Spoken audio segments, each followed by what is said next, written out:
You're listening to the Pens Nation radio show on thepensnation.com. Follow us on Twitter at thepensnation.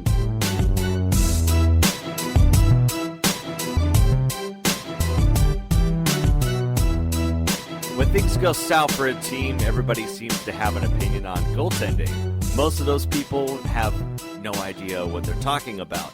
We're lucky enough to be joined right now by somebody who definitely does have an idea about what's going on in between the pipes.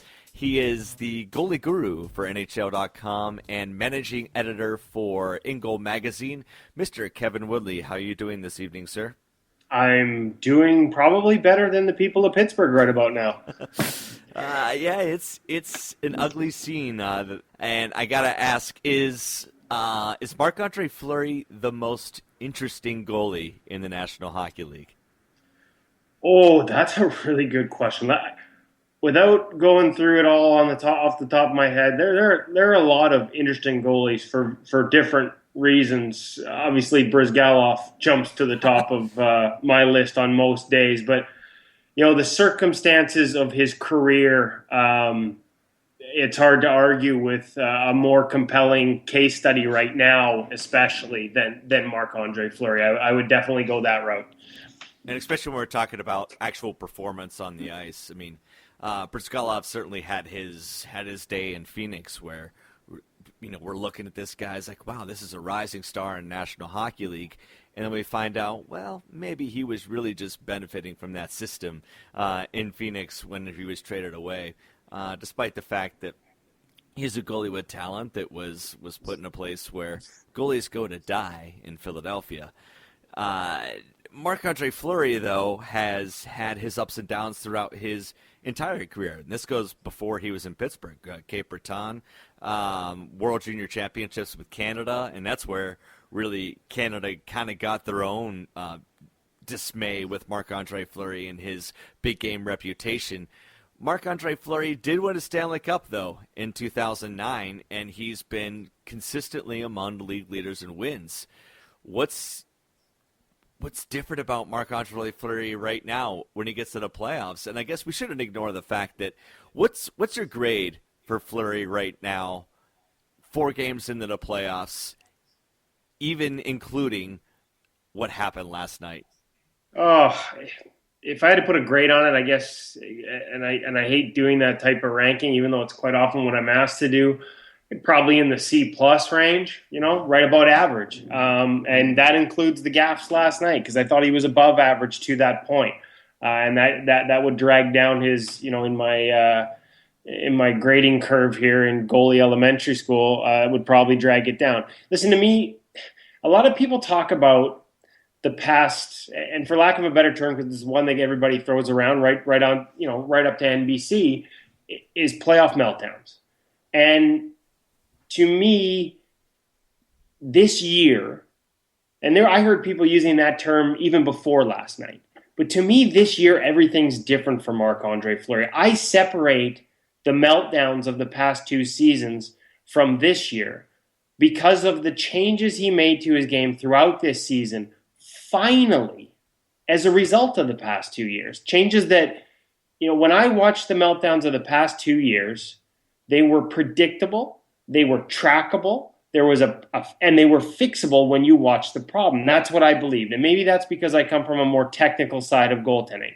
When I heard talk about, wanting him to see a sports psychologist, to me, the biggest solution between the years would be to fix the way he played between the pipes, and that the best sports psychologist for Marc-Andre Fleury this year, I believe, would be a goaltending coach that would put in some structural guidelines that became fallbacks for him when things went south. And I guess to back things up, to me, the last 2 years, I remember last year, correct me if I'm wrong, but did he not have a good first game in the playoffs against the Islanders? Yeah, actually, I think he led off with the shutout. There we go. And so the question I got, I remember doing radio the next day, and the question I got, I remember getting this was, hey, is Marc-Andre Fleury turned a corner? Is he back to being the old, the guy who won the Stanley Cup, yada, yada, yada. As we tend to in the media, we swing very quickly from one extreme to the next, from Civ to Savior. And my answer last year was no, that I wasn't willing to say that after one good game because he hadn't faced adversity yet. He hadn't had a bad goal, a bad moment, a bad break. And his MO right up through last year was as soon as things went south, he got hyper aggressive, especially in big moments. There's two ways goaltenders go when things go wrong. There are those of us, and I would count myself in this group, although clearly not at this level. When I don't feel good about my game, I shrink back to my goal line. Like, that's just the habit.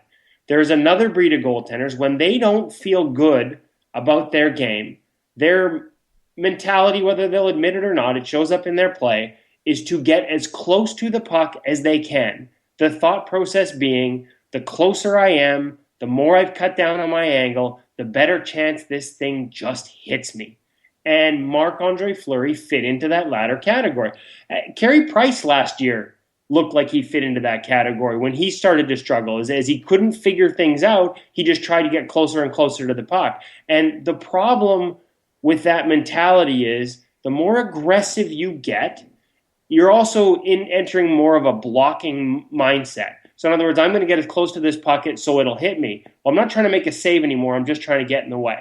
And if I'm playing a blocking style, a blocking, mentality, I'm not controlling where that puck goes after it hits me. And if I'm 2 feet on top of my crease and I'm not controlling where that puck goes after it hits me, that is a boatload of space that I need to recover to get back into my net for that second opportunity.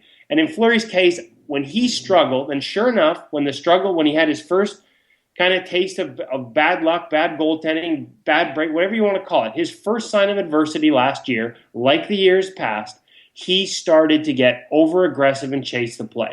And in addition to the problems I just talked about in terms of all the space you have to recover to get back, he had a tendency never to recover back to his posts. So he would maintain that aggressive stature after the first save. And so instead of defaulting back to the inside of his post every single time, he started chasing plays outside his post. Well, if you're outside your posts, that's when you're putting yourself in a situation where it's possible for that puck that's thrown at the net from behind the goal line to bounce off your ass or the back of your skate and end up in the net. If your default is to play a contained game within your crease and then recover automatically back to your post, you're not giving the other team the opportunity to throw that puck off you because you're inside your post all the time. You're contained. You're never chasing the play like you used to. And to me, it was absurd that he was allowed to continue to play that way, that there wasn't a constant message. And my question going into the offseason was that message being delivered, and in key moments he couldn't stick with it, in which case maybe you did need a sports psych, or was that message just never, consistently delivered from the start of the season to the end, and was that default not developed, in which case I would recommend a goalie coach. And from what I've seen throughout this season and in talking to Flower halfway through the year, and I had the opportunity to be on the ice with him at a Reebok goalie summit during the summer and really spend some time with him, and it was him and Corey Crawford, J.S. Giguère, and Jonathan Bernier, and got some, a chance to kind of catch up in a less formal setting. Those changes were not easy for him, but he saw the benefits of them. It took him a long time this season to develop the trust that if he stayed within his crease, he could still make all these saves. He felt vulnerable. It took him a while to trust it. But they were able to get him to that point by constantly reinforcing that this was the best thing for him. So when he did have a bad moment and he started chasing on the next player the next game, through video, through reinforcement, they would bring him back to, again, what I call as a contained game. So you're playing, in his case, he'll get outside of his crease, but he's no longer often getting 3-4 feet outside of his crease. He's in a more contained space. He's playing a more controlled style. Still allow that athleticism to shine on top of it. Still going to be overactive at times. That's his mentality. He's still going to be aggressive. Things like a poke check. That's just his personality.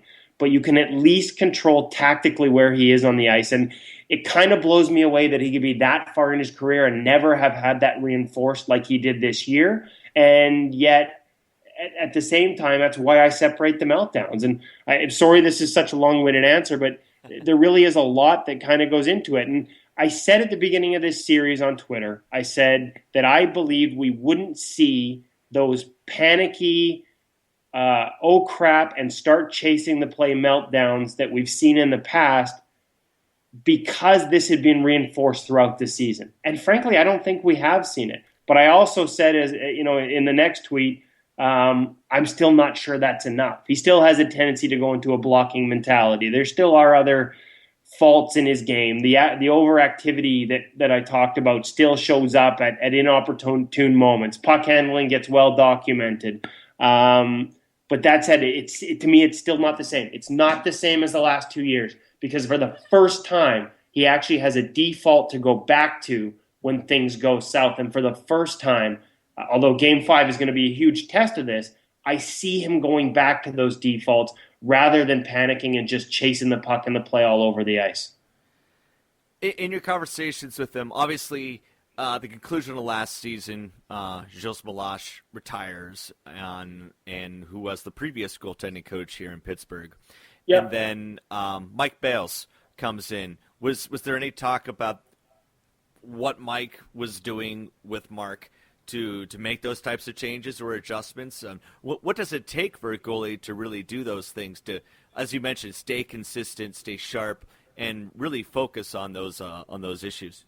Well, two things. One, nobody in that organization, whether it's Flower himself or Mike Bales, in the conversations, the brief conversations I've been able to have with Bales when they came through town, nobody was throwing Gilles Meloche under the bus for not having put this structure in. So, and Fleury himself was accepting part of the blame. And without being in on those conversations and seeing how they did video work for X number of years under Meloche, probably not on me to I think you could argue that maybe Fleury shares some fault in not making those changes over the years. But what the changes are, I do have a good sense of that. And they come in twofold. One is the tactical positioning that I talked about in terms of the way he manages his crease and the way he doesn't chase things outside of it. He has points on the ice that are his targets, and he stays for the most part within them. That doesn't mean he has to be robotic. It just means that he's recognized he can make saves from that space without having to overcommit himself. Like if I go 3 feet outside of my crease to chase, a shot from the right point, and there's a backdoor threat or a rebound threat on the back door, that's 3 extra feet I have to recover back to my back post. He's bought into that being an unnecessary space to cover off. And that just comes through repetition. You can only build that through repetition in practice in terms of the crease movement patterns and the perimeters and parameters you set on them. And then repetition through video work, showing him that it works, reinforcing it positively, and letting him build his confidence. As he said, it wasn't easy to trust it. It was hard. As a goalie who's so active and moves so much, that movement provides some of his rhythm and timing. And a change like that is designed in part to make him less reliant on rhythm and timing and a little more, dependent on tactics and technique.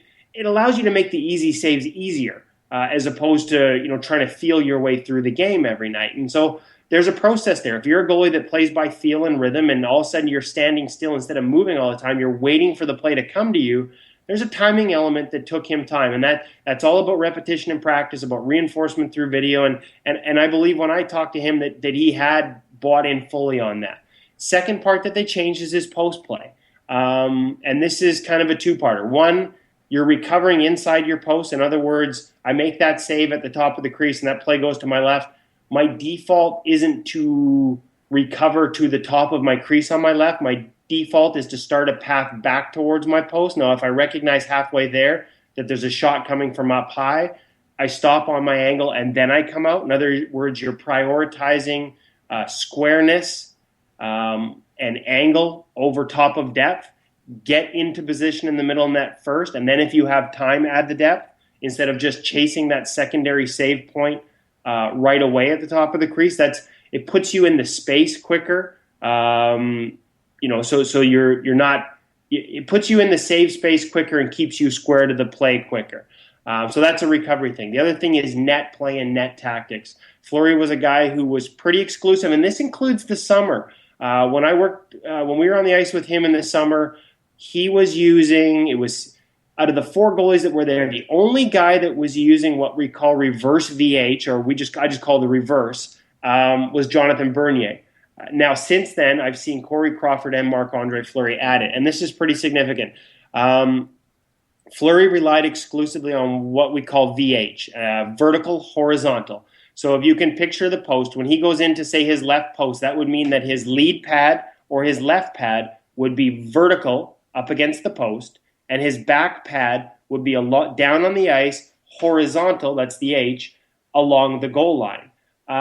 It's a technique that was developed, hard to believe for me because we were the first ones to write about it. It seems like yesterday, but it was developed about 10 years ago by Francois Allaire with Jean-Sébastien Giguère as a way to kind of help deal with those sharp angle shots that were giving them problems and maybe getting them beat short side when they squared up in a butterfly. Also, if you square up on a butterfly, you're outside your post on a sharp angle play and the puck goes through to the other side, you have basically a 270-degree rotation with your hips before you can make a push. So over the past 10 years, we've seen different tactics evolve. The problem with the VH is it is a pure blocking save. And it also puts all of your torso up against the post.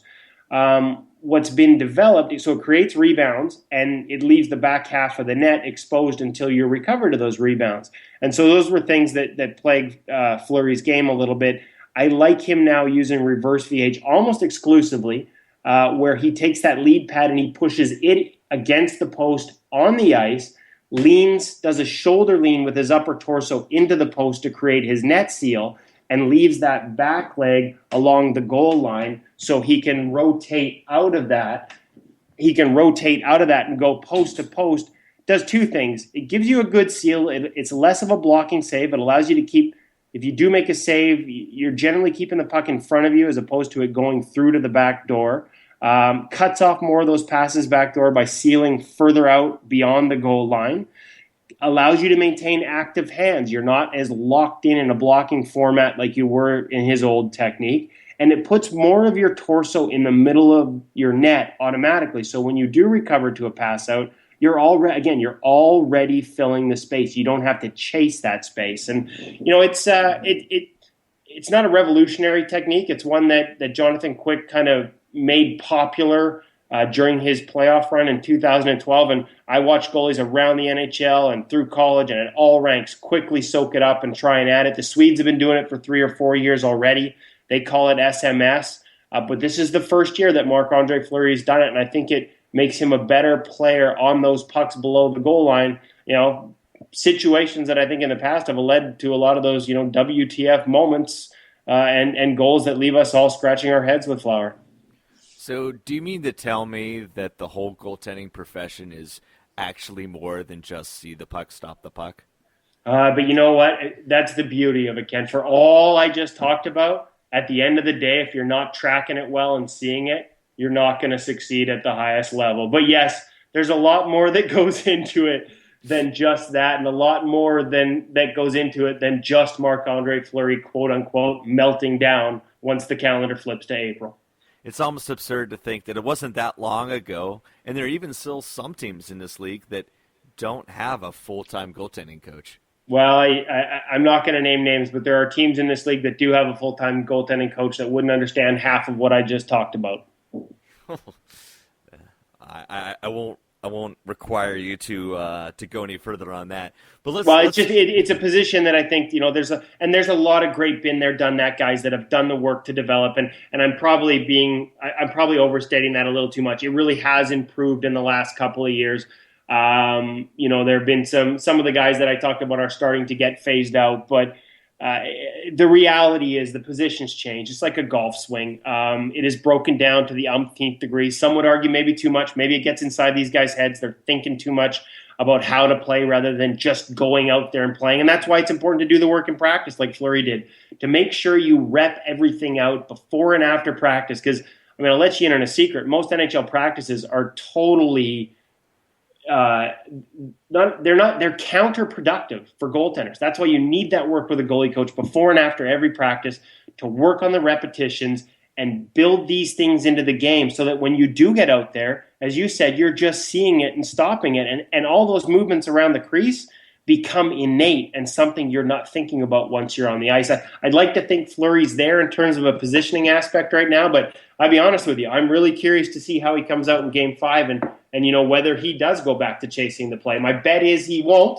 I'm still not sure it'll be enough, but I'm really curious to see how it plays out. I thought about that a lot because you mentioned that NHL practices and any practice I've ever been a part of, you watch, and I kind of always did think, how is this beneficial for the goalie? Sure, they can see a puck, they can stop a puck, they're seeing a lot of shots in a day, but there's not really any drills that you ever do that really have the best interest of the goalie in mind. And it's almost like if a goalie has a short attention span, then sure, that's great for you. But tracking the puck long term, none of those drills make any sense.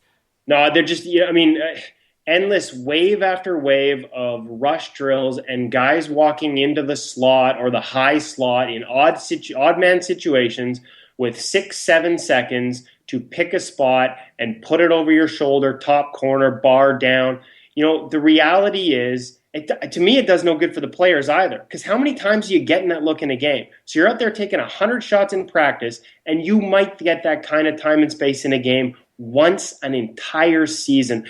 To me, it's not just the goalies that suffer through practices like that. It's the players, because they're building habits based on situations they never, ever see in a game. All right, I want to ask one more question, and then I'll send you on your way because I know you got a busy day ahead of you. Zoom in a little bit on last night. The play behind the net. Every hockey fan or anyone who's watching the game is always freaking out anytime a goalie leaves the cage. But if you know anything about the position, that is an important part. But what is Fleury's role? What is his job in that situation? See, I really wish I was covering this series because I'd like to ask some other people not on a podium about this. I was a little surprised to hear Dan Bilesma today basically say that at that time of the game, that's a puck we just want him to leave. Because I watched that play over and over again, and he got a bad hop, and I would argue he approached it a little casually. One hand on the stick. He could have just put two pads in front of him, make sure that thing stopped in front of him, and he would have had time to leave it for one of his teammates. But in every defensive system is predicated on forcing teams to dump it in at certain points, or a lot of defensive systems. And to me, the Penguins forced that to be a dump in where their goalie had all kinds of time to get out, stop that puck, set it up for the defenseman. I guarantee you the defensemen want him to set that puck up 9 times out of 10 throughout the regular season because they don't like getting plastered off the end wall when it's allowed to ring all the way around with a forecheck coming on them. So, again, and if that's a play where you're supposed to get out and stop it every other time, then why do you change because there's 30 seconds left in the game? To me, that's changing your mentality at crunch time, and that's everything I just spent the last 20 minutes telling you we don't want Marc-Andre Fleury to do. So I was surprised to hear that. Maybe there's a specific reason about the way that was dumped in, the way they had their coverage coming back early, where they just rather have a defenseman and not have Fleury get out and set it up. But to me, that's a puck where most goalies and most goalie coaches and most head coaches want their goalie out there. Doesn't mean you have to be Brodeur, you don't have to be Mike Smith and starting the breakout, but at least setting it up and stopping it and setting it up for your defenseman and letting them making it easier for them to clear the zone. Kevin, you are a gem, and you prove that defending or attacking a goaltender takes a little bit more than 140 characters on Twitter. Awesome in-depth stuff, but that's exactly what we want and we expect from you. Kevin Woodley, managing editor on In Goal Magazine and goalie guru for NHL.com. Thanks a lot, Kevin. Let's get out of here. Let's get out of here. Let's get out of here. Let's get out of here.